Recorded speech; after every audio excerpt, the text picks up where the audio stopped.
noloshiisa udugale kiigu anqariyo arligaygo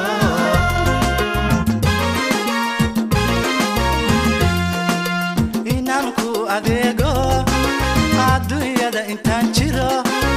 waajibkaaga oosha axdi kugu maraya arligaygo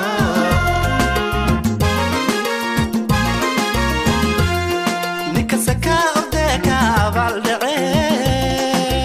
addoonsiga la degay soo mooga hona soo mooga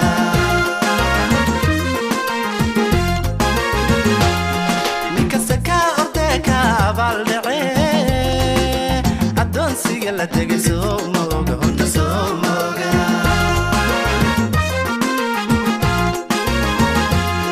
noloshiisa oo idin soo mooga waxay ku ambaqaadaba soo mooga oontaadi ina tahay soo mooga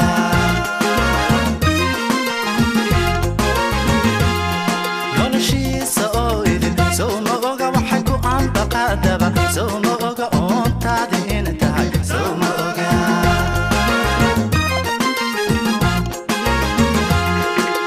ablooga hadina tahay soo mooga dhaxalawo wayna tahay soo mooga isagu inuu ku leeyahay soo mooga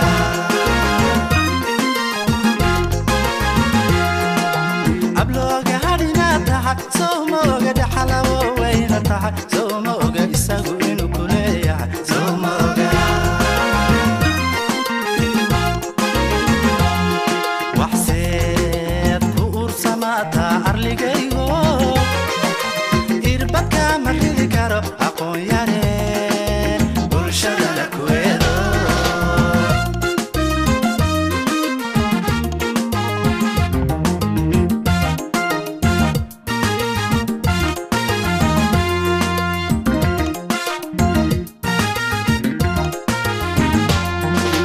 udubkiyo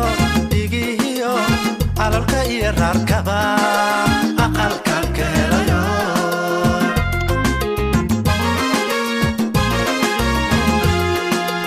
udubkiyo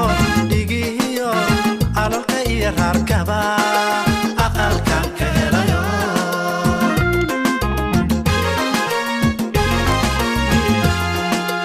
intaad dibadda joogo haajashu ii timaadana kilaysoo ambinaye ilkay ku yiilo arligaygo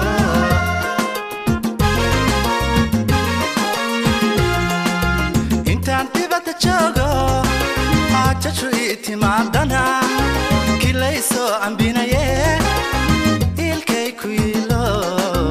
arligaygo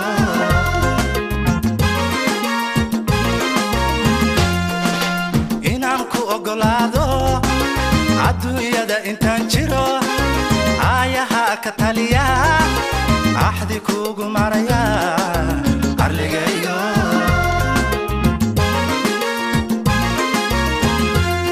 ninkasaka ordeka abaldhace addoonsiga la jira soo mooga hona soo mooga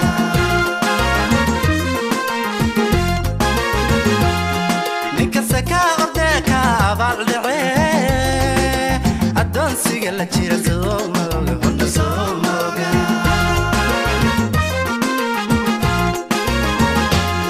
noloshiisa oo idin soo mooga waxay ku ambaqaadaba soo mooga oontaadi inay tahay soo mooga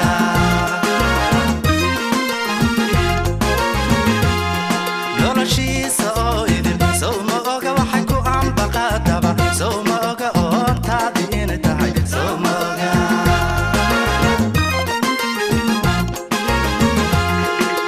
ablooga hadina tahay soo mooga dhaxalawo wayna tahay soo mooga isagu inuu ku leeyahay soo mooga عليكم ورحمة الله وبركاته. ولا ليال برنامج كان أمانة ماشي سوق نمي أو نقال أن فاميليز بيكنيك أو كيل حاجة آد بيقوم مع سيهين دتك قيمها بدن قروق بدن أو كسوق قيب قلي إلى إذا كيس أرنتان تلوينها يا كده بوسبل إلى كسكو إنا هل كان سوق يماذا بيكنيك كان لقب صدا برنامج كان سوق شري فرحة أنت وداقة isbarashada aad iyo aad baan mar labaad u mahadsantiin waan soo dhaweynayaa insha Allah ma noqonayso markii ugu dambeysay ilaahay idinkiis waa markii lixaad sanad kasta oo la qabto bishan ama bisha ku xigta marka waxaan ku soo dhaweynayaa Sheekh Cabdisalaan Faarax Gaas insha Allah tafadal بسم الله الرحمن الرحيم الحمد لله رب العالمين الصلاة والسلام على أشرف الأنبياء والمرسلين سيدنا محمد وعلى آله وصحبه أجمعين ugu horeyn ilaahay subxaana wa tacaala ayaa mahad leh markaa kadib waxaan u mahad celinayaa akhyaartii oo isugu jiray ragga iyo gabdhaha hawshan quruxda badan soo qaban qaabiyey iyo kulankan qiimaha badan iyo intii ka soo qayb gashay oo lagu casumay runtii waa farxad weyn waa sanadkii lixaad oo la isugu yimaado Nugaal Family and Friends Picnic aad iyo aad bay u mahadsan yihiin raggii soo qaban qaabiyey iyo gabdhihii ka qayb qaatay farxad bay noo tahay dadka intaa leeg inay ka soo qayb galaan maanta halka la isku arko barnaamij kale ma jirin in la salaamo la isu yimaado maalin farxad oo sanadkii hal mar la is arko ay dadku maxay haytay is arkaan wadankan la joogo oo hawsha badan oo mashquulka badan in hal mar sanadkii la is arko oo dadku iska warhayaan runtii maalin aad u weyn bay noo ahayd oo farxad leh runtii dadka ka soo qayb galay maxay haytay kulligood ma gaari karo laakiin waxay isugu jiraan dad gobollo fogfog ka yimid dad maanta soo gaaray wadankii ka yimid oo maxay haytay aan ku soo dhaweynayno akhyaar badan oo maxay haytay wadanka ku cusub ayagana aan leenahay soo dhawaada rag badan aan isleeyahay muddo lama arag oo maanta halkan waxaan u jeeday rag yiri dhowr sano ismaan arag oo magaalada wada jooga marka intaas oo dhan inay halka isku aragto farxad bayna noo tahay waana ilaahay mahadiis waxaan rabaa inaan mikrofoonka u dhiibo dhowr qof intaanan maxay haytay barnaamijka aanan dhammayn waxaan ka bilaabayaa ragga ninkii ugu dambeeyey oo haddayna soo gaaray oo fresh ah oo airportka ka yimid cabdiqaadir cumde oo waddanka hadda ka yimid aad buu mahadsan yahay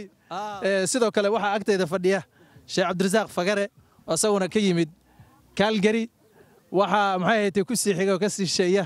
Sheekh Aadan Maxamed Ciise Gaadaale oo ka yimid Halifax reer Toronto horena asalka ahaa marka rag badan baa jooga waxaan mikrofoonka hadda ku bilaabaya oo ku soo dhaweynaya Sheekh Aadan Maxamed Ciise Gaadaale oo kelmad yar siinaya Sheekh Aadan ku soo dhaw بسم الله الحمد لله ثم الصلاة والسلام على نبينا محمد وعلى آله وصحبه أجمعين أنا هذا مقعودين قبلها كتر سنة كوير دنكو ذينا وجستوي مركا حلوة إن له لا هذا ولا يسوي منكره مركا وهرت مركا وجوه الرئيس وحن رباينا إلهي سبحانه وتعالى كم هذه إنه يسوي ما شها يو برنامج كان وناكسن سمين تهذا وحنا بعد الله أمان آدي وفر بدن له ويلشي يقبله برنامج كاسود دياري يبقى آدي قم هاتسن ضمان تود وها قم هاتسن dadkii kale oo volunteer ka ayo shaqeynayay oo cuntada iyo biyaha iyo fadhiga iyo soo dhaweynta iyo shaqada badan qabtay waxa aad ugu mahadsan dadka meelaha kala duwan uga yimid oo soo tacjiilay oo howlahoodii maanta dhinac iska dhigay oo barnaamijkan ka soo qayb qaatay oo howlahoodii dhinac dhigay aad bay iyaguna ugu mahadsan yihiin waxaan ku talin lahaa aan waxba warka dheeraynayn dhowr shay inaan barnaamijkan la fiiriyo waa mare sidii loo qaban jiray in loo qabto wixii hadba ka dhimanna lagu daro mar walba waa la sii korayaa dadku waa sii badanayaa baahidu waa badanaysaa marka in kor loo qaado oo wixii ka dhiman lagu sii kordhiyo had iyo jeer taa waa codsanaya waxaan kaloo codsanayaa in la sameeyo guddi dadka isbara dadkan isma yaqaano dad baa hadda wadankii ka soo galay dad baa gobollo kale ka yimid dad baa ilmo yarahoo koray dad baa dad waaweyn oo wixii iloobay marka in dadka la isbaro oo had iyo jeer guddi ama koox dadka qofkii yimaadaba dadka u sheega oo soo kordhiya oo soo dhaweeya oo soo dhaweynta iyo isbaridda hal group laga dhigo waxaan kala oran lahaa meelaha dadka qaarkood ay aadaan oo dadka dhalinyarada oo soo koraya oo marmarka qaarkood yani waxa luqadda la yiraahdo fan iyo meelo wanaagsan in la raadsado in meeshaan oo kale ay tahay fankii ay raadinayeen iyo waliba wax wanaagsan oo lagu daray laakiin arrintaa waxa si raaci lahayd haddii la samayn lahaa dad iyagana facilitation u sameeya oo wiilasha iyo hablaha isbara oo ay mustaqbalka iyagu kala guursadaan dadka yaryaroo anigu aan ka mid ahay aad iyo aad bay ugu baahan yihiin arrintaa inay ka shaqeeyaan marka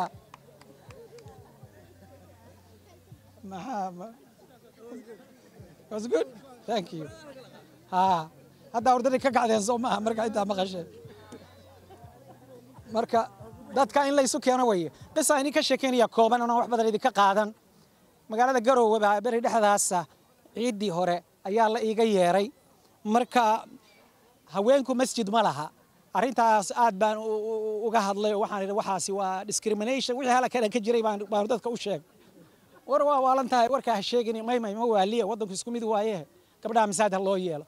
maalinteeda masaajidka ugu weyn oo Masjid Raxma gabdhihii oo kaliya loo gaar yeelay waxa la adaana ka hadlaaya waxaan u baahannahay meel dhul ah oo xoogaa masaajidka la rabo in lagu weyneeyo 12,000 in loo rays gareeyo 12,000 oo dollar oo Garowe joogta sahal ma aha waliba dad iska caadi oo ciid u yimid marba haday gabdha yihiin iyaga ka badan baa ka helayaa inta ka badan anaa leeban ku iri qoladani ma oga in wax badan ka badan imanayo ma bilaash bilaa calayka adaale inta ka badan qaado gabadhii baan meeshii ugu yeeray waa u duceeyay arrimay baan uga warramay taariikh badan baan is warsanay gabdhihii waryaana kugu daaline xoogaa lacagtii markay 12 maraysay meelihii ku dhaweyd oo aniga taydii dhiman tahay baa waxaan u fakiray khidda muhiima oo gabdhuhuna ay ku badinayaan dantooduna ku jirto waxaan ku yiri anigu waxaan ahay nin dhinacyo badan ku jira dhinacyada aan ku jiro waxa ka mid ah inaan ahay tufku khayr oo wixii aan saa u tufo dib dambe ay dhag u tahay qaybaha ka mid ah maanta waxaan idin tufayaa hadda wadanka nugaaleed oo la wada yaqaano oo ninka 3 iyo 4 qabo wixii isqaba kala sii deyn maayeen laakiin meesha uu nin waliba joogo inaan ku xiro oo ninna usna kala guursan baan hadda ku tufaya ila lacagta keentaan gabadhii waa ugu tufay 20 ku baa la dhiibay nimankii oo dhan magaaladii oo dhan baa xanaaqday nin baa gabdhaha oo gabdha maxaa lagu sameeyay biya la dilay waxa la idinka qaaday what's your problem maya waxaan ku hadaa ruu sheegaysaan lecture kale aan idin qabanaya rago isu imaada oo idinkana waa idin la hadlaya wixii idin raalli galin baan idin sheegaya hadda yeeli maayaan suuqayna ka xamanayaan marka anaga gabdhihii hawsheedii saasay ku hagaagtay khayrkaasay ku dambeysay qoladiina lacagtii markii dambe ku baqiilo u daayay waxba dhiba male marka waxaan ka wadaa arrimaha gabdhaha barnaamijkan wuxuu soo xasuusinayaa barnaamijyo Soomaali oo dhan inta isu timaado cadad inta leeg usan iman ma filayn dad aad u yar oo inay inta ku imanayaan barnaamijkan waxaan leeyahay waa ka gudan weeyahay dadka meesha isugu yimid dadka waad ogtiin aniga waxaan aad u jecelahay ummadda Soomaaliyeed oo dhan dad walaalo ah weeye dad hal qoys weeye dad isdhalay weeye dad isjecel weeye wixii la rabo waxa lagu bilaabo qoys ahaan waa loo bilaabi karaa laakiin ummadeena oo dhan wixii ka soo qayb galana way ka helayaan cid gaar oo lagu xadidayana male taasna waad ku mahadsantiin dadkiina arrinta ka shaqeynaya albaabada dadka u furamaan leeyahay aad iyo aad baad u mahadsantiin jazaakumullahu khayran wassalaamu calaykum warahmatullahi wabarakatuh sheekh aadam aad iyo aad buu mahadsan yahay jazaakallahu khayran waxaan mikrofoonka kelmadda ku xigta siinayaa sheekh Cabdirasaaq Fagare isaguna insha Allah nooga yimid Calgary assalaamu calaykum warahmatullahi wabarakatuh runtii aad baan ugu faraxsanahay markii koowaad aan ka soo qayb galo weeye tolka iyo ehelka iyo familiga kulmaya inaan ka soo qayb galo is beautiful waxa weyn weeye oo sharaf iyo karaama ii tahay inaan ka qayb galo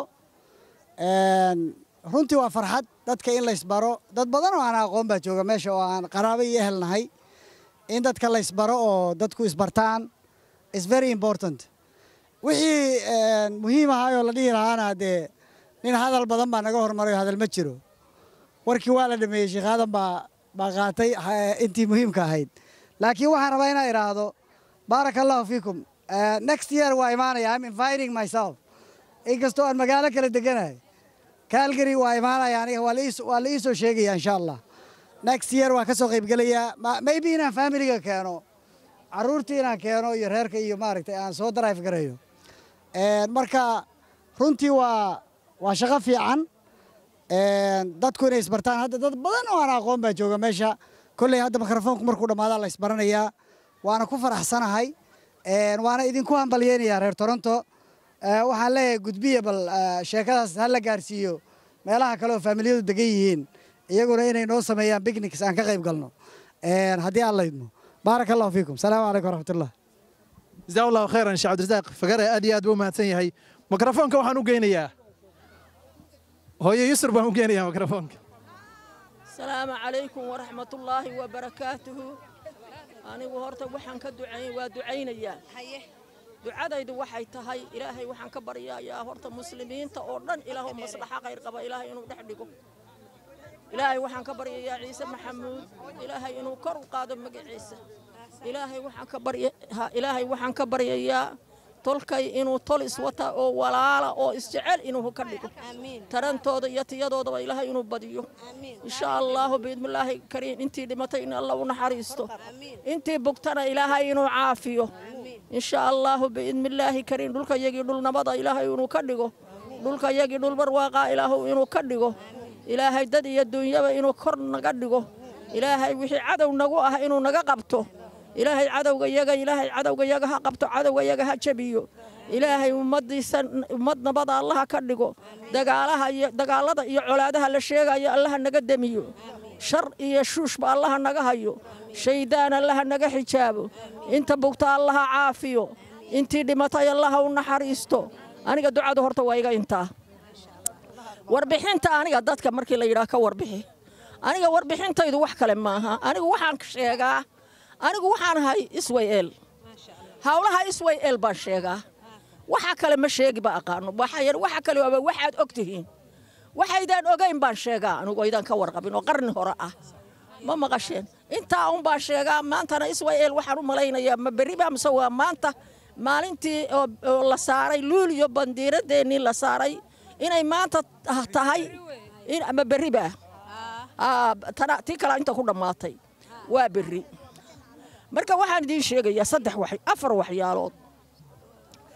maalinta ugu horeysa oo balaayada ugu horeysa oo nimankii 13 aad maqasheen ay kaceen maxay ku kaceen yaa yaqaan wax kale kuma kicin waxay ku kaceen 13 kaasi waxa la yiri Soomaali male Soomaaliya waa reer guura meeshii roob ka daay aadaan arda xabash bay ka yimaadeen mana laha Soomaali وانا الله كلا قيبنا يا وحنا ده يا نينك إنجليز كها بدأ سابكيسي وحنا فديه ماشي لورنتري محو هاي ترد حسين كل الجنيد ما مغشين هالكاسو فديه ما أنت برنامج بحبة سمية رق قبراء أو رق علي يوسف كدم بيه وهو سيد محمد كدم بيه وهو قرش ما كدم بيه مش كدم بيه صدق ده الهيرة هو صدق للي يجوز مدرسين صدق يا طبعا marka Sheekh Xuseen ha noolaataa u galay ninkaas markuu u galay wuxuu yiri Soomaali marka waxa Ingiriisku wuxuu yiri qaar waxaan ku darayaa Kenya qaarna waxaan ku darayaa muxuu ahaayay Faransiis qaarna ana qaadanaya qaarna Ethiopian ku daraya marka waxaad kala dari kartaan ma jiraan Soomaali inta cadayd ama Arab ha noqoto ama reer xamar ha noqoto ama reer baraw ha noqdeen waa ku raaceen annagu sidaasaanu rabnaa bay yiraahdeen Ingiriisku wuxuu noo keenay nin arkiya nin kale ma aqaan lacag dhexda ka daloosho oo maara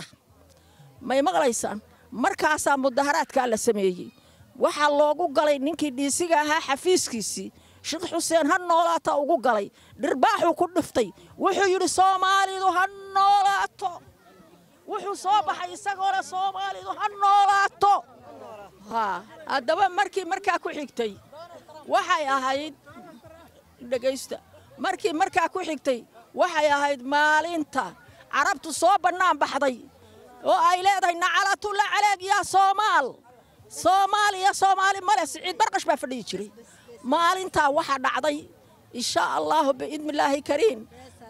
saddex baabuur bay waxay wateen faras oo cadcad oo calan u saaran yahay waxa lagu dhaawacay nin la oran jiray Sheekh Cabdi oo masaajidka Cabdulqaadir ka soo baxay iyo ninkii la oran jiray Sheekh maaragtay Maxamed Ibrahim liqliqato maalintaasna taasaa dhacday maalin waa maalinta xaawataako waa la socotaan maalin waa maalintii dhagax tuur haddaan dhagaxa loo ridin dhulkeenna lama heleen haddaan dhagaxa loo ridin calanka lama dhidbeen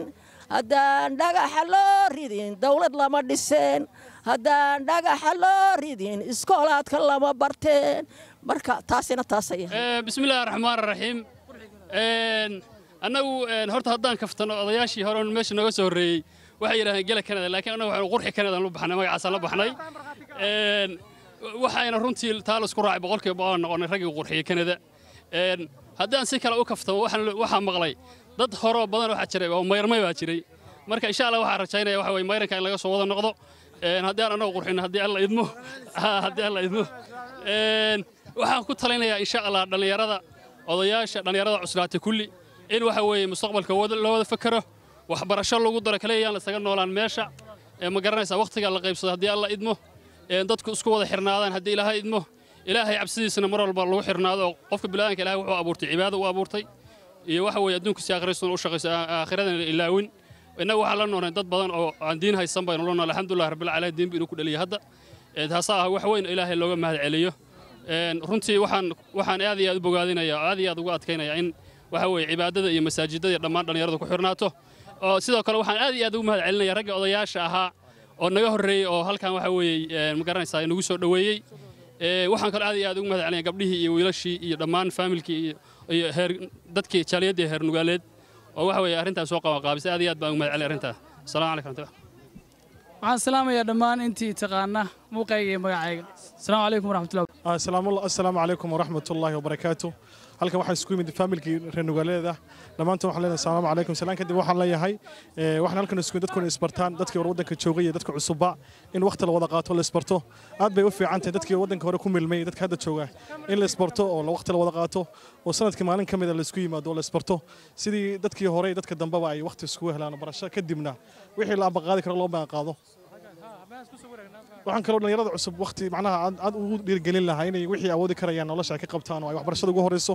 aan la isku sii dayn kaliya shaqo un kaliya shaqo waddankan dadkii naga soo horeeyay ay shaqeeyay shaqo meel ay geysay ma jirto waxa ugu muhiimsan qofku inuu wax barto qof markuu wax barto nolosha meel ka gaari karaya marka waxaan halkan ka salaamayaa dhammaan dadka meesha isku yimid wixii yaqaan waxaan aqoonba waxaan leeyahay assalaamu calaykum waraxmatullaahi wabarakaatu assalaamu calaykum waxaan ku faraxsanahay farxadda ka soo wareegatay xafladii sanad guuradii 6